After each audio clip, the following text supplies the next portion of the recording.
this whole public-private partnership term, I don't know when it was really started being promoted. I remember at least 10 years ago, if not more. It's Hmm. probably been around since the 90s, but I mean, it's just a way to say, like, how can we describe fascism without fascism, which is a similar thing to whether it's stakeholder capitalism or what's the other one? Just, with the social governance stuff that's Cohorts. going Yeah. on. Yeah. I think it's more that they, because I don't know if they think of themselves as fascists or any of this, but Oh, I don't think they do at all. yeah. Uh, So I think to them, I feel like it's just they want to just cut the red tape because everyone's right. been beaten over the head with like, oh, bureaucracy, bureaucracy. It takes so long to get anything done. This is urgent. We need to do it now. You know. So it's just a I think, well, to some degree, it's also an excuse to just be more open about, like, how much the private sector is controlling the public sector already.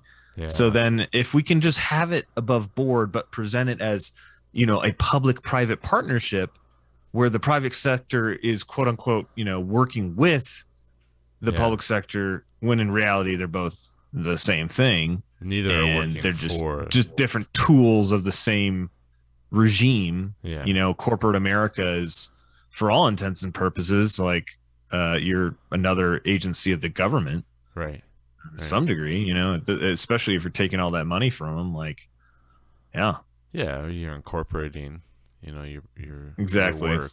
It's you have to pay them to license. But Please. Yeah, I'd like to follow on from that. I mean, I think there are a number of good examples of collaborative sort of forums like the WEF, like the Private Sector Roundtable for GHSA and so on. But, there's this notion that the private sector should get behind something and develop solutions for things that aren't here in the absence of real committed resources, number one, from the public sector or others.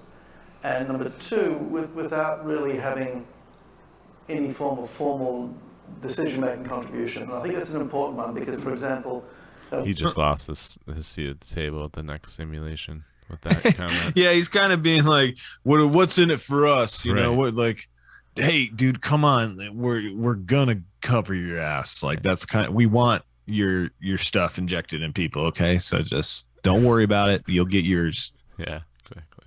we may be But maybe buying he's company. expressing some genuine anxiety from a business perspective. It's like, yeah, what motivation do I have to invest all this money if I'm not going to get any return on my investment? Well, Unless you guys, this is the I don't good have the doctor. decision making power to force it, you guys, but you guys do. So, like, come on, help out, help me out. Yeah, Force the vaccine on everybody, and I think this yeah, is like, an totally do organizational it. man, though. We're all good. I don't think he's a corporate guy.